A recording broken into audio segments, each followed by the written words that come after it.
Welcome to the Capital Gains Tax Solutions podcast, where we believe most high net worth individuals and those who help them, they struggle with clarifying their capital gains tax deferral options. Not having a clear plan is the enemy, and using a proven tax deferral strategy such as the Deferred Sales Trust is one of the best ways for you to exit highly appreciated assets, defer your capital gains tax so you can create and preserve more wealth, or help your clients, friends, and family do the same.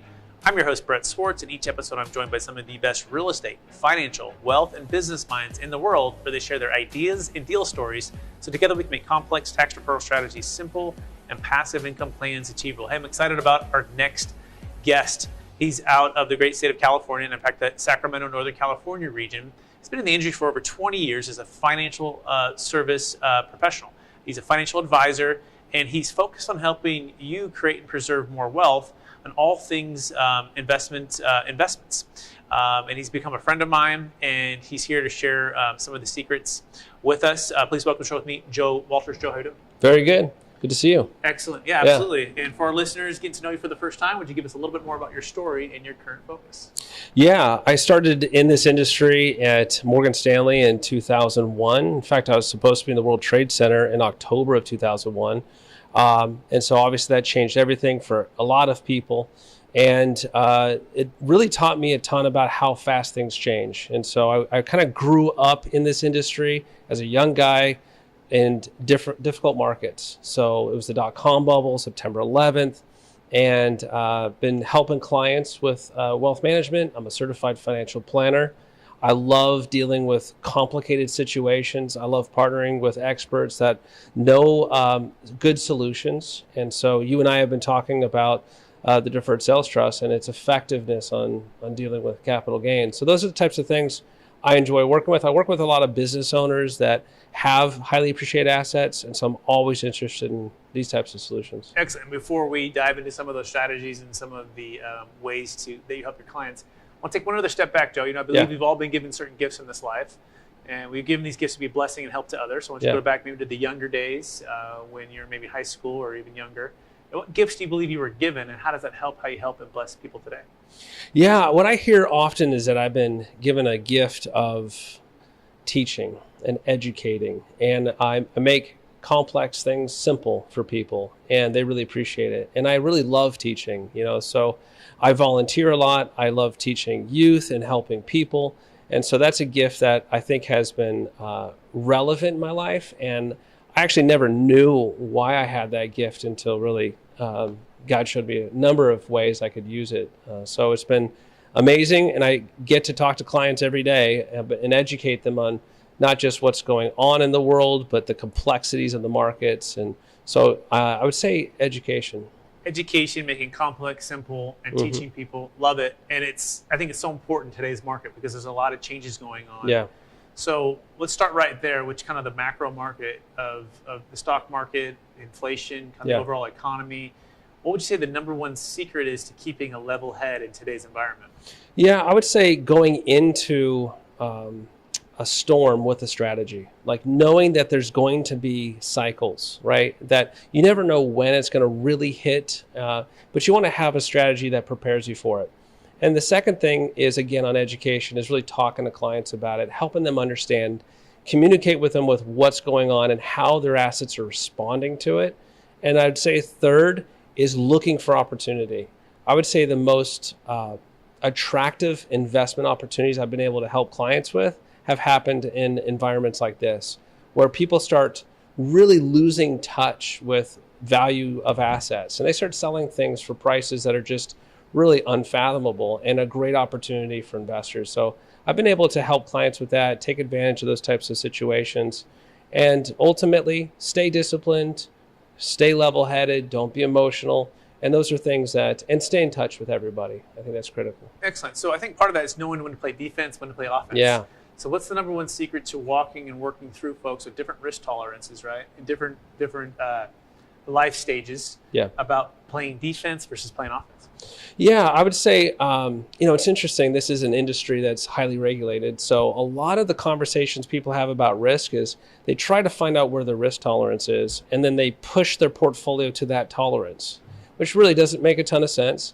And what's more important is I find out from the client after doing an exhaustive financial plan, I say, okay, in order for you to hit your goals, you really do need to get this level of return. a portfolio that's going to hit that rate of return is going to go through these types of cycles. How would you feel if you went through those types of cycles, that kind of level of volatility?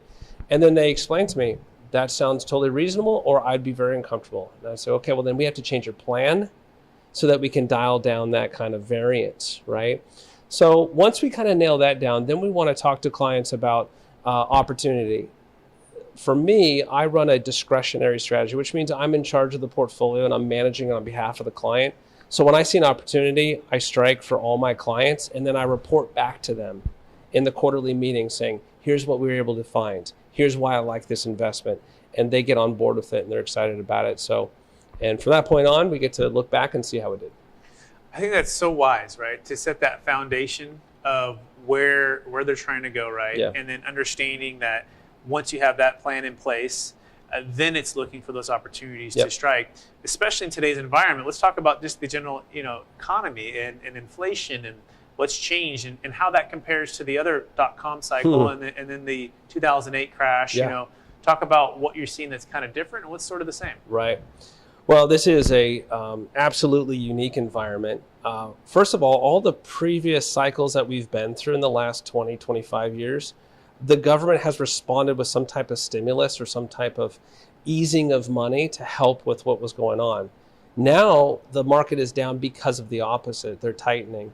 And so what you're seeing is because interest rates have gone up 4 percentage points in the first 10 months of this year, we're seeing the worst bond market in history. Like, we can't find a worse bond market than this. And for clients who try to reduce risk, oftentimes their advisors will move them out of stocks and into bonds. So now you have a bond index that's down 17%. It's just not been heard of, right?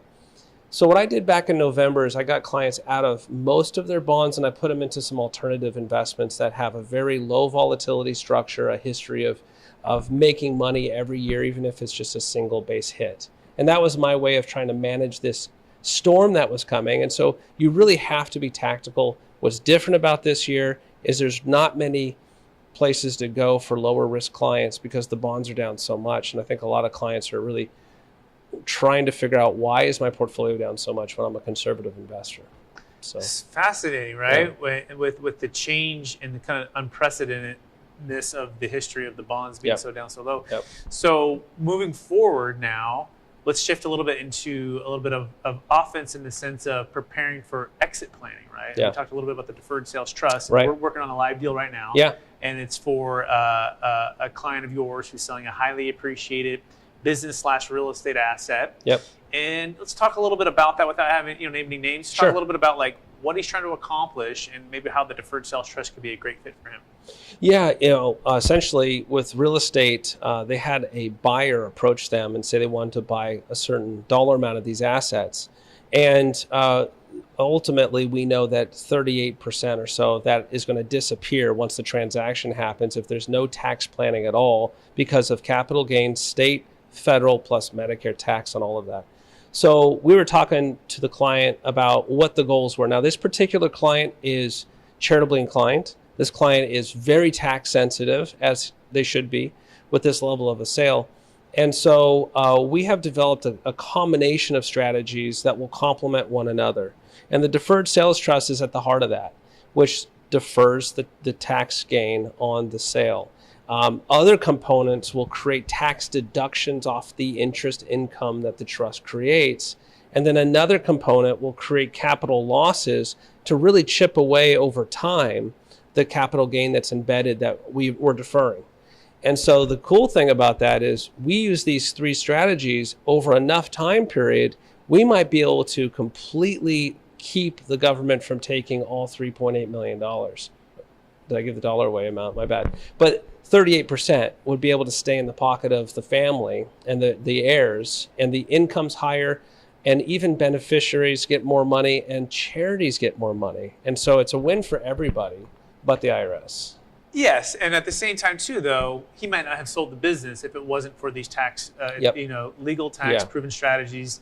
that unlock the ability for that new buyer to come in, buy it at about 10 million and maybe take it to 100 million and increase the employment and increase tax revenue there. So we do believe that the IRS does win, and it's a good thing for everybody. But that being said, the average millionaire, they said they have 7 different, forms of income, right? And in this scenario, maybe 1, 2, 3, maybe 4 different tax flow strategies. It's like the inverse. As you make the millions, now it's about, well, how do you receive it in a most efficient way? Perhaps you need 1, 2, 3, or 4 different tax flow strategies to receive it, right? It's like the flow, and currency is like the flow of money, right?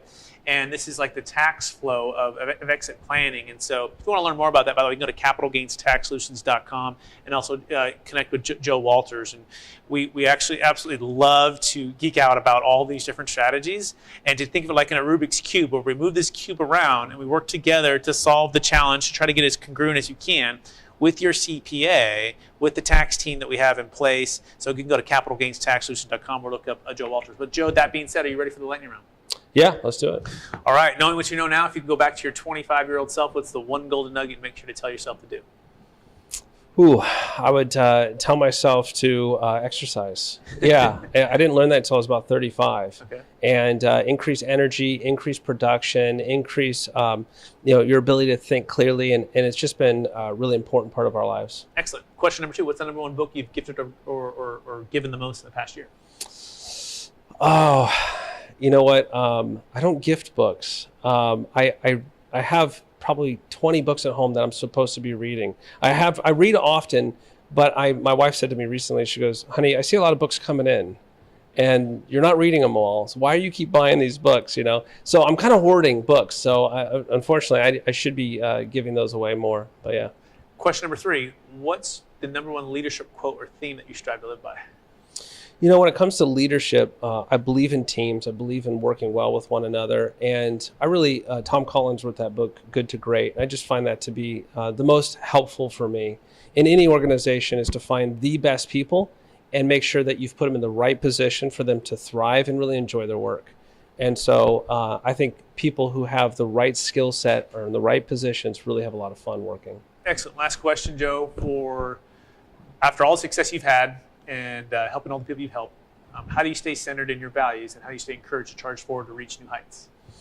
Well, I'm happily married. My wife is an incredible support for me for the last 22 years. I have 4 sons that I strive to provide for. They're 22, 18, 11, and 6. So I've put myself into a position where I really need to take care of them for a long time. And a lot of people at our church depend on me for wise counsel. So I seek, I'm always seeking wisdom and sharing it with people around me. Amazing. Joe, I want to encourage you to keep using the gifts and talents you've been given to help people create and preserve more wealth with their finances, and also just be a great leader in the community. For our listeners who want to get in touch with you, what's the best place for them to find you? rjlegacywealth.com, rjlegacywealth.com, and you can find contact info there, and we can start a conversation if you need some assistance. Awesome, Joe. Thanks for being on the show. I also want to thank our listeners for listening to another episode of the Capital Gains Tax Solutions podcast, also streamed on Expert CRE Secrets, where we believe most high net worth individuals and those who help them, they struggle to clarify their capital gains tax deferral options.